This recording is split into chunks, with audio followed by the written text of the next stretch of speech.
Hi mga B! Welcome to our vlog.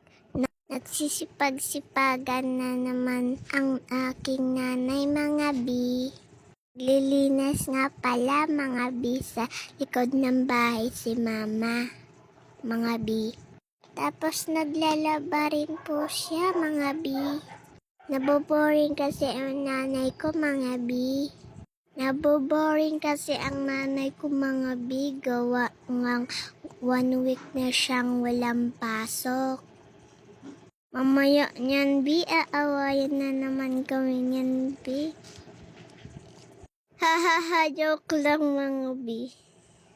By the way nga pala mga B, nakadepende lang pala ang kasibagan ng nanay ko. Madalas tulog talaga siya.